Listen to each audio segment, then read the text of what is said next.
Boss, wag mong hayaang sumandal sa kotse. Baka magasgasan pa. Natigil si Ruben sa tabi ng itim na luxury SUV habang hawak ang basahang puno ng grasa. Nasa harap siya ng malaking bahay ng mga Del Fierro sa Ayala, Alabang. Suot ang kupas na mechanic uniform, marumi ang mga daliri, at may langis pa sa gilid ng pisngi. Kanina, tinawag siya para ayusin ang sasakyang ayaw umandar. Pero ngayon, parang hindi siya mekaniko. Parang isa siyang dumi na aksidenteng nakapasok sa mundo ng mga taong ayaw madumihan. Tumawa si Enzo Del Fierro, panganay ng pamilya, habang nakahawak sa susi ng kotse. Tatay, sure ba kayo na mechanic to? Baka car wash boy lang na napadaan. Nagtawanan ang ilang bisita sa garahe. May garden party sa bahay nila. May mga kamag-anak, negosyante, abogado, at ilang kaibigang halatang sanay sa mamahaling buhay.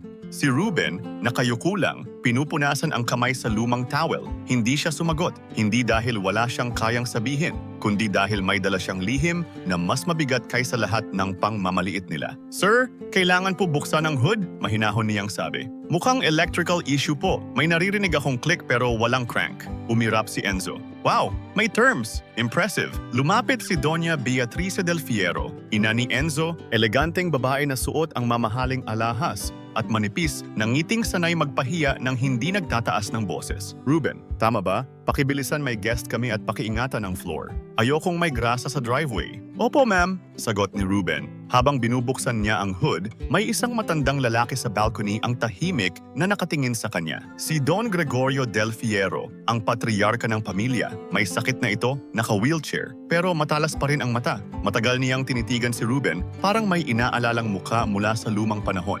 Pero bago pa sila magkatitigan, inutusan siya ni Beatrice na bumalik sa loob. Si Ruben ay hindi ordinaryong mekaniko para sa pamilyang iyon. Hindi nila alam, ilang taon na niyang hawak ang isang piraso ng katotohanang pwedeng gumiba sa pangalan ng Del Fierro. Isang lumang recording, isang police report na hindi natapos, at isang maliit na susi mula sa kotse na minsang ginamit sa gabing nawala ang tunay niyang pamilya. 17 taon ang nakalipas, si Ruben ay 11 taong gulang pa lang. Ang tunay niyang pangalan noon ay Samuel. Anak siya ni Marta, isang kasambahay sa bahay ng Del Fierro, at ni Ernesto, driver ng pamilya. Simple ang buhay nila. Hindi sila mayaman, pero buo. Nakatira sila sa maliit na staff quarters sa likod ng lumang mansion. Doon siya natutong maglinis ng spark plug, magbasa ng dipstick, at makinig sa tunog ng makina kasama ang ama niya. Noong panahong iyon, si Don Gregorio ay hindi pa ganoon katanda. Kilala siyang mahigpit pero hindi malupit. Ang totoong kinatatakutan ng mga kasambahay ay si Beatrice. Bata pa ito noon, bagong asawa ng anak ni Don Gregorio, at laging takot na may madungis na bahid ang perpektong imaheng gusto niyang ipakita sa lipunan. Isang gabi, may nangyaring aksidente.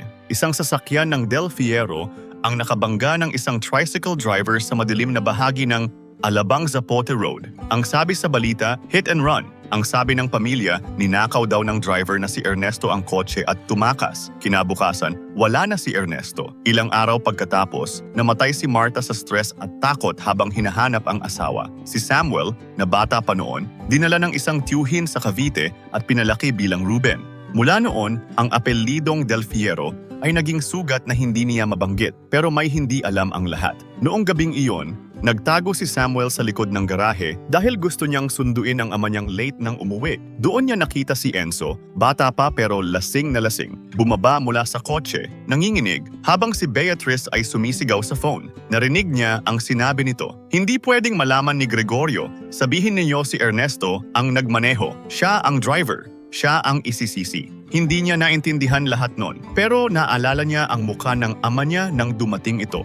Hindi ito tumakbo, hindi ito nagtago. Sinubukan nitong sabihin ang totoo, pero pinatahimik siya ng mga taong may pera, security, at abogado. Bago tuluyang mawala si Ernesto, naiabot nito kay Samuel ang maliit na susi ng lumang toolbox at isang lumang voice recorder. "Anak, kung may mangyari sa akin, huwag kang maghiganti. Hanapin mo lang ang totoo." 17 taon niyang dinala ang recorder na yon. Ngayon, bumalik siya sa bahay ng Del Fierro hindi para maningil agad. Bumalik siya dahil tinawagan siya ng lumang mekaniko ng pamilya, si Mang Lando, na minsang katrabaho ng ama niya. "Ruben, may kailangan kang makita," sabi nito. Yung sasakyan noon, hindi pala na-dispose. Nasa old garage pa rin nila at may files si Don Gregorio na hindi alam ni Beatrice. Kaya pumayag si Ruben na kunin ang repair call. Kahit alam niyang pwede siyang mapahiya, kahit alam niyang kapag nakilala siya ng maling tao, baka hindi na siya makalabas ng tahimik. Dahil minsan, ang katotohanan, hindi kusang lumalabas. Kailangan mong bumalik sa lugar na sumira sa'yo. Hoy, mechanic! Tawag ni Enzo. Matatapos ka ba dyan? Or kailangan ka pa naming turuan? Napatingin si Ruben sa kanya. Enzo was older now. May asawa, may anak, may sariling business, pero sa mata nito, naroon pa rin ang parehong yabang na nakita niya noong gabing iyon. Ang yabang ng taong lumaking pinoprotektahan ng pera sa bawat pagkakamali. Malapit na po, sir, sagot ni Ruben. Battery terminal lang po ang loose, pero may issue rin po sa wiring. Mukhang may nagalaw sa old security system. Napakunot ang noo ni Enzo. Old security system? Opo, may aftermarket tracker po dati. Hindi na ginagamit pero nakakabit pa rin sa harness. Biglang tumahimik si Beatrice. Mabilis iyon, pero napansin ni Ruben. May takot sa mukha nito. Hindi tungkol sa kotse, tungkol sa salitang tracker. Tanggalin mo na lang kung sira, sabi ni Beatrice. Hindi po advisable basta tanggalin, sagot ni Ruben. Kailangan po tingnan muna kung saan nakakonect. Lumapit si Beatrice. Mababa ang boses. I said remove it. Doon naramdaman ni Ruben na tama si Mang Lando. May tinatago sila at baka ang sasakyang inaayos niya ngayon ay may connection sa lumang kotse or sa records na matagal nang itinago. Habang nagtatrabaho siya, dumating ang isang babae na hindi niya inaasahan. Si Clara Del Fiero, bunso ng pamilya, anak ni Enzo. Nasa mid-20s, simple manamit kumpara sa pamilya niya at may tinging hindi mapangmata. Kuya, kailangan mo ba ng tubig? Tanong niya. Nagulat si Ruben. Okay lang po, ma'am. Clara na lang, sabi niya. Mainit dito at sorry sa mga sinabi nila. Napatingin si Enzo mula sa malayo. Clara, huwag kang masyadong friendly.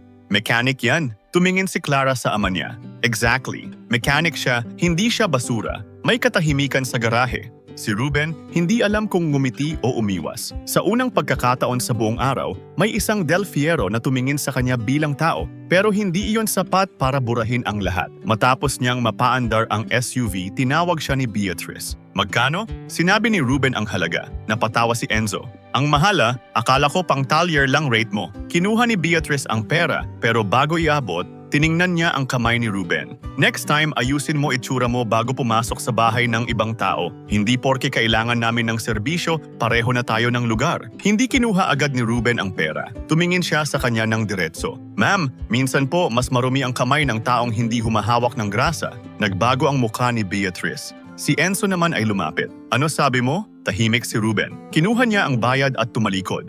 Pero bago siya tuluyang makaalis, narinig niya ang boses ni Don Gregorio mula sa wheelchair sa may pintuan. Ruben, sandali, napahinto ang lahat. Si Don Gregorio ay inilapit ng caregiver. Matagal niyang tinitigan ang mukha ni Ruben. Saan kita nakita? Sumagot si Ruben ng maingat.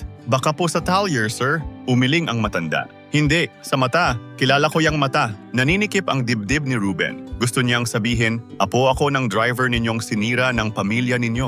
Gusto niyang ilabas ang recorder. Gusto niyang iparinig ang gabing bumago sa buhay niya. Pero hindi pa oras. Hindi sa harap ng party, hindi sa harap ng mga taong handang tawanan ang bawat mahina, baka po napagkamalan niyo lang ako, sabi niya. Pero bago siya makalayo, mahina ngunit malinaw na nagsalita si Don Gregorio. Ernesto, nanigas ang katawan ni Ruben. Narinig iyon ni Beatrice. Bumilis ang paglapit niya. Dad, pagod ka lang. Let him go. Pero nakatutok ang tingin ng matanda kay Ruben. Anong apelyido mo? Sandaling hindi nakasagot si Ruben.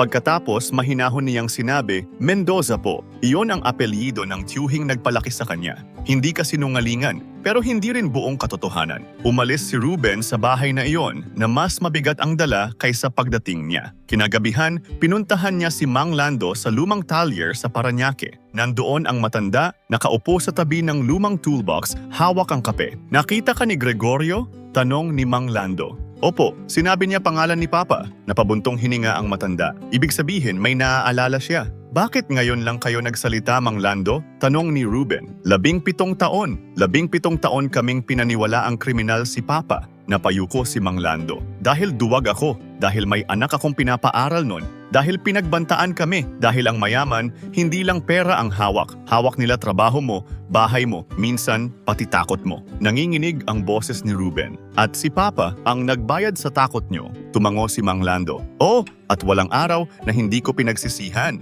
Tahimik sila. Sa labas, may dumadaang jeep, may batang bumibili ng yelo, may motorsiklong maingay. Ordinaryong gabi para sa ibang tao. Pero para kay Ruben, parang bumabalik ang lahat ng gabing pinilit niyang kalimutan. Inilabas ni Mang Lando ang lumang envelope. May kopya ako ng inventory nun. Yung kotse na sinabing ninakaw ng tatay mo, hindi nawala. Tinago sa old warehouse ng Del Fierro sa Laguna. May tama sa bumper. May dugo pa raw noon bago nila ipalinis. Hindi ko nakita mismo, pero yung pinsan kong detailer ang pinatawag. Patay na siya ngayon, pero may picture siyang iniwan. Kinuha ni Ruben ang larawan. Luma, malabo, pero malinaw ang plate number. Ito ang kotse sa alaala niya. Ang kotse na bumalik sa mansyon noong gabing nawala ang ama niya. May isa pa, sabi ni Mang Lando. May logbook ang guardhouse noon. Nakalista kung sino ang lumabas at pumasok. Hindi si Ernesto ang nag-drive palabas, si Enzo. Parang may yelong dumaan sa likod ni Ruben. Nasaan ang logbook? Kay Gregorio dapat. Tinago niya raw noong may napansin siyang mali, pero nagkasakit siya bago niya naharap ang pamilya. Doon naintindihan ni Ruben, hindi lang si Beatrice ang may tinago, baka si Don Gregorio, sa huling bahagi ng buhay niya, sinubukan ng hanapin ang katotohanan. Pero naunahan siya ng sakit, ng pamilya, at ng takot ng mga taong nasa paligid niya. Sa kabilang dako, sa bahay ng mga Del Fierro, hindi mapakali si Clara. Nakita niya ang reaksyon ng lolo niya kay Ruben. Narinig niya ang pangalang Ernesto at alam niyang may kakaiba. Noong bata siya, may naririnig siyang bulong tungkol sa lumang driver na nagtaksil daw sa pamilya. Pero tuwing tinatanong niya, pinapatahimik siya ng Lola Beatrice niya. Kinagabihan, pumasok si Clara sa study room ni Don Gregorio. Lolo, mahina niyang tawag. Sino si Ernesto? Matagal, bago sumagot ang matanda. Kaibigan, nagulat si Clara. Akala ko driver. Driver ko, pero kaibigan. Mahina ang boses ni Don Gregorio, pero may bigat. Hindi siya nagnakaw. Nanlaki ang mata ni Clara. Ano po? Bago pa ito makapagtanong pa, pumasok si Beatrice. Clara, let your lolo rest. Matigas ang ngiti nito. At tigilan mo na ang paghahalungkat ng lumang kwento. Hindi lahat ng nakaraan kailangan buhayin. Tumingin si Clara sa kanya, lalo na kung may tinatago. Nagbago ang mukha ni Beatrice. Be careful. Doon unang natakot si Clara hindi para sa sarili niya, kundi sa katotohanang tila matagal nang nakakulong sa bahay nila. Sumunod na linggo, pinatawag ulit si Ruben sa Del Fierro Mansion. Ang sabi, may sira raw ang lumang generator sa old garage. Alam niyang bitag o pagkakataon iyon. Pero pumunta pa rin siya. Sa old garage, iba ang amoy, alikabok, lumang goma at mga bagay na matagal nang itinago. Habang sinusuri niya ang generator, nakita niya sa dulo ang malaking tarp na nakatakip sa isang sasakyan. Bumilis ang tibok ng puso niya. Dahan-dahan siyang lumapit at hinila ang gilid ng tarp. Lumitaw ang bahagi ng lumang sedan. Kupas na ang pintura, pero nandoon pa rin ang plate number sa luma niyang larawan. Ito iyon. Bago niya tuluyang matanggal ang takip, may boses sa likod niya. Anong ginagawa mo? Si Enzo, hindi na ito nakangiti. Wala na ang biro. Ang mukha nito ngayon ay mukha ng taong nahuling may tinatago. Generator po ang pinapatingin sa akin, sagot ni Ruben. Then look at the generator, hindi sa kotse. Tahimik na tumingin si Ruben sa kanya. Bakit po? May problema ba sa kotse? Lumapit si Enzo at hinawakan siya sa dibdib ng uniform. Makinig ka, mechanic. Hindi ko alam kung anong narinig mo o sino ang nagsugo sa'yo. Pero kung mahal mo buhay mo, trabaho mo, at kung sino mang pamilya meron ka, huwag kang makialam. Doon nag-iba ang tingin ni Ruben. Hindi na mekanikong pinapahiya. Hindi na batang Samuel na nagtatago sa dilim. Isa na siyang lalaking pagod ng matakot. Ganyan din po ba ang sinabi niyo sa tatay ko? Hindi makagalaw sa gulat si Enzo. Ilang segundo silang nagtitigan. Anong tatay? Tanong nito. Pero basag ang boses. Ernesto Santos, sagot ni Ruben. Driver nyo, yung lalaking isinakripisyo ninyo para mailigtas ang pangalan mo. Biglang sinuntok ni Enzo si Ruben. Tumama ito sa gilid ng mukha niya. Napaatras siya sa kotse pero hindi siya bumagsak. Sa halip, dumura siya ng konting dugo at tumingin ulit. Mas madali po ba kapag mekaniko lang ang kaharap? Kapag marumi ang damit? Kapag akala nyo walang lalaban? Muling susugod si Enzo pero may sumigaw. Dad! Si Clara, nasa pintuan ng garage, hawak ang phone. Naka-record, napaatras si Enzo. Clara, turn that off. Nanginginig si Clara. Is it true? Si Lolo Ernesto ba ang tinutukoy niya? Yung driver? Wala kang alam, sigaw ni Enzo. Then tell me. Hindi makasagot si Enzo. Doon dumating si Beatrice. Kasunod ang dalawang kasambahay at caregiver ni Don Gregorio. Nang makita niya si Ruben na duguan ang labi at si Clara na umiiyak, agad niyang naintindihan na pumutok na ang lihim na matagal niyang tinakpan. Ruben, sabi ni Beatrice, mababa ang boses. Magkano ang kailangan mo? Tahimik ang lahat. Dahan-dahang ngumiti si Ruben, pero hindi iyon ngiti ng saya. 17 taon na po akong naghihintay ng sagot. Akala nyo pera pa rin ang hahanapin ko? Lahat may presyo, sabi ni Beatrice. Hindi po lahat, sagot ni Ruben. May mga anak na lumaking walang ama. May inang namatay na iniisip kriminal ang asawa niya. May pangalan na dinuraan ng mga taong hindi man lang nagtanong. Magkano po presyo noon? Walang nakasagot. Dinala si Don Gregorio sa garage. Nang makita niya ang lumang kotse, nanginginig ang kamay niya. Bakit nandito pa ito? Mahinang tanong niya. Walang sumagot. Si Beatrice nakatingin sa sahig. Si Enzo parang gustong tumakbo. Si Clara hawak pa rin ang phone. At si Ruben nakatayo sa tabi ng kotse na naging simbolo ng lahat ng ninakaw sa kanya. Sir, sabi ni Ruben kay Don Gregorio, ako po si Samuel, anak ni Ernesto at Marta. Parang tumigil ang hininga ng matanda. Samuel? Mahina, halos pabulong. Tumango si Ruben. Ruben na po ang pangalan ko ngayon, pero anak pa rin ako ng taong sinabi ninyong nagnakaw ng kotse ninyo. Tumulo ang luha ni Don Gregorio. Hindi ko sinabi iyon, napatingin si Ruben. Hindi ko alam nun. Pagbalik ko mula sa abroad, tapos na ang lahat. Sabi nila, tumakas si Ernesto, pero hindi ako naniwala. Hinanap ko siya. Tinago ko ang logbook, pero nang magsimula akong magtanong, na-stroke ako. Pagkagising ko, kontrolado na nila lahat. Dahan-dahang lumingon si Don Gregorio kay Beatrice. Ikaw? Hindi sumagot si Beatrice, pero sapat na ang katahimikan. Si Enzo ang unang bumigay. Umupo siya sa gilid ng kotse, hawak ang ulo. I was young, I was drunk, natakot ako. Sabi ni Mama, isang gabi lang daw, aayusin niya. Hindi ko alam na mawawala si Ernesto. Nanginginig ang boses ni Ruben. Hindi mo alam, pero alam mong hindi siya ang nagmaneho. Umiyak si Enzo. Yes, alam mong siya ang sinisi. Yes, alam mong may anak siya. Hindi na nakasagot si Enzo. Doon tuluyang nabasag si Clara. You let a family disappear because you were scared? Walang depensa ang ama niya. Wala ring depensa si Beatrice. Sa unang pagkakataon, ang makapangyarihang pamilya Del Fierro ay hindi mukhang mayaman. Mukha silang hubad sa harap ng katotohanang matagal nilang binihisan ng pera. Inilabas ni Ruben ang voice recorder. Luma na ito at marami ng gasgas, pero gumagana pa rin. Pinindot niya ang play. Umalingaw-ngaw sa garage ang boses ni Beatrice mula sa gabing iyon.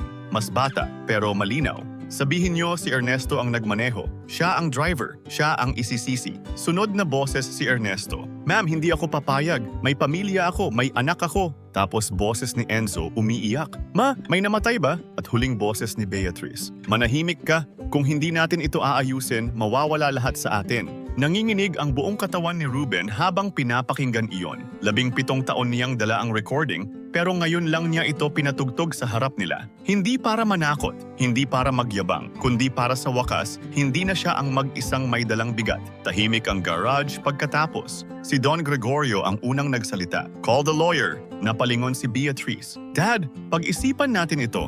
The company, the family name, sigaw ng matanda, kahit mahina ang katawan. Anong pangalan ang pinoprotektahan mo kung nakatayo ito sa kasinungalingan? Wala nang sumagot. Doon nagsimula ang pagbagsak na matagal nang dapat dumating. Hindi ito bigla ang eskandalo sa TV. Hindi ito sigawan sa social media. Mas tahimik pero mas mabigat. Tinawag ang abogado. Binuksan ang lumang files. Lumabas ang logbook. Nakita ang record na si Enzo ang lumabas gamit ang sedan noong gabing iyon. Nakita rin ang entry na bumalik ang sasakyan bago dumating si Ernesto sa garahe. Hindi na maitatanggi. Nagdesisyon si Don Gregorio na magsampa ng formal statement para linisin ang pangalan ni Ernesto. Sinimulan din ang legal settlement para sa pamilya Santos, kasama ang public apology at trust fund para sa mga naiwang kamag-anak ng tricycle driver na namatay sa aksidente. Si Enzo, bagamat matagal na ang nangyari, kailangang harapin ang legal consequences na posible pang buksan sa civil liability at obstruction. Si Beatrice naman, nawalan ng posisyon sa Family Foundation at kinailangang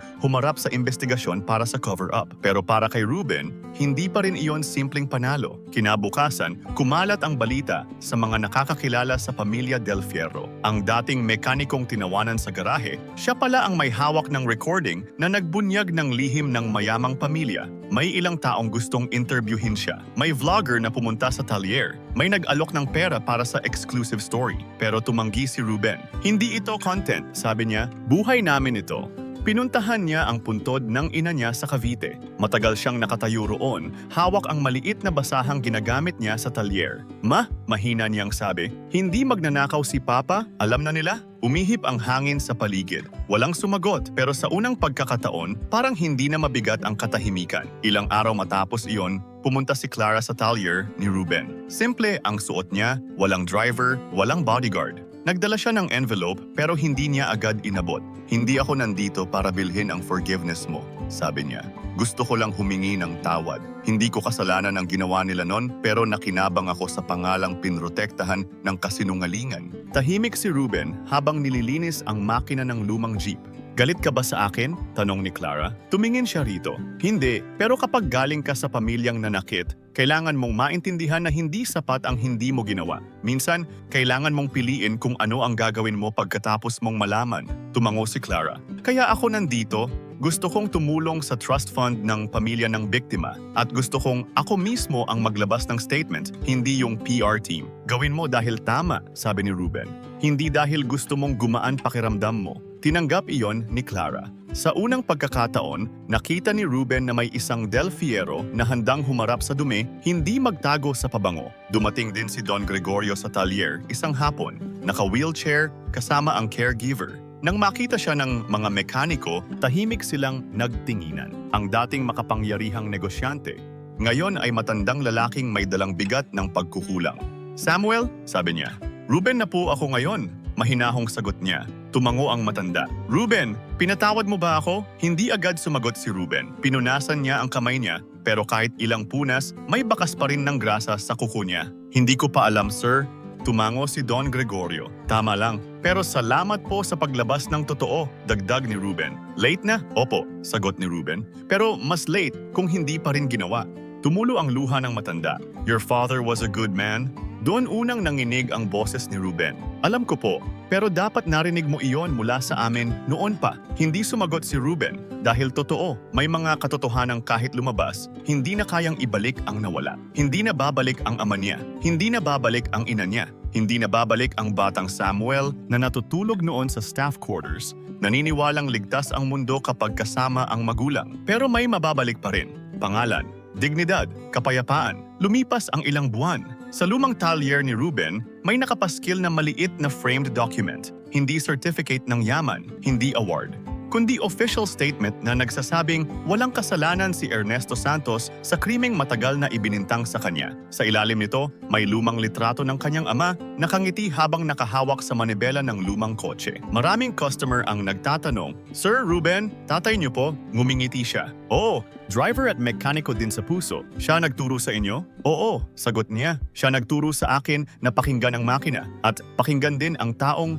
hindi pinapakinggan ng iba. Isang araw, dumating si Enzo sa talyer. Mag-isa, walang mamahaling relo, walang yabang, halatang pumayat, halatang hindi natutulog ng maayos. Natahimik ang mga tao nang makita siya. Si Ruben naman, hindi tumigil sa ginagawa. Ruben, sabi ni Enzo, pwede ba tayong mag-usap? Dito na lang, sagot niya. Huminga ng malalim si Enzo. Sorry, tahimik. Alam kong walang kwenta ang sorry ko kumpara sa nawala sa'yo. Alam kong duwag ako. Alam kong pinili kong manahimik dahil mas madali. Hindi ako hihingi ng tawad para patawarin mo ako. Gusto ko lang sabihin na araw-araw ko nang dala ngayon ang pangalan ng tatay mo. Tumingin si Ruben sa kanya. Sa unang pagkakataon, hindi niya nakita ang mayabang na batang lalaki sa garahe. Nakita niya ang isang lalaking huli nang naging matanda sa sarili niyang pagkakamali. Enzo, sabi ni Ruben, hindi ko trabaho na pag-aanin ang konsensya mo. Tumango si Enzo. Alam ko, kung gusto mong magbago, huwag dito magsimula sa akin. Magsimula ka sa pamilya ng namatay sa aksidente, sa mga taong binayaran para manahimik, sa anak mong kailangan malaman kung anong klaseng tao ang pipiliin mo magmula ngayon. Tumulo ang luha ni Enzo.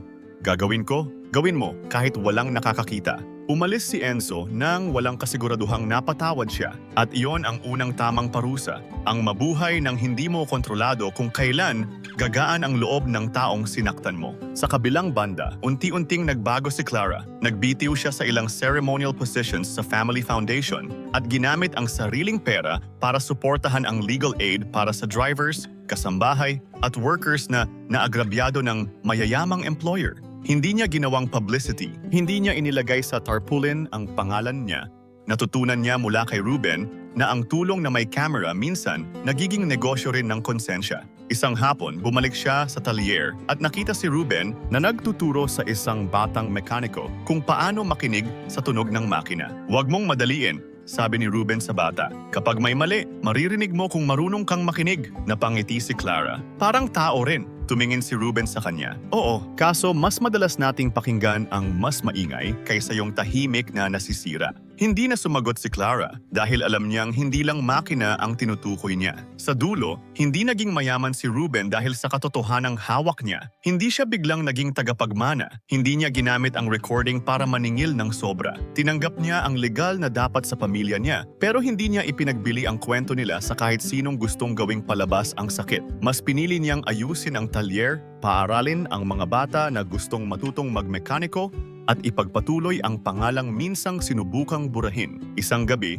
habang nagsasara siya ng shop, huminto siya sa harap ng salamin ng lumang sasakyan. Nakita niya ang sarili niya. Marumi pa rin ang damit, may grasa pa rin ang kamay, may pagod pa rin sa mukha, pero hindi na niya nakita ang batang iniwan sa dilim. Nakita niya ang lalaking bumalik sa mismong lugar na sumira sa kanya, dala ang katotohanang hindi na nila kayang tawanan. May dumaan na customer at nagsabi, "Boss Ruben, ang dumi mo na naman." Ngumiti siya, "Trabaho eh." Pero sa isip niya, malinaw na ang sagot na minsan hindi niya nasabi sa garahe ng mga Del Fierro. Ang grasa sa damit na huhugasan, ang putik sa sapatos natatanggal, ang langis sa kamay kayang linisin. Pero ang kasinungalingang tinakpan ng pera, kahit gaano pa kamahal ang pabango, kapag nabuksan, aamoy at aamoy pa rin. Hindi lahat ng malinis tingnan, malinis ang konsensya. At hindi lahat ng marumi ang damit, mababa ang halaga. Minsan, ang taong pinagtatawanan mo dahil pununo ng grasa, siya pala ang may hawak ng katotohanang matagal nang nagpapabigat sa marangyang bahay mo. At sa araw na iyon,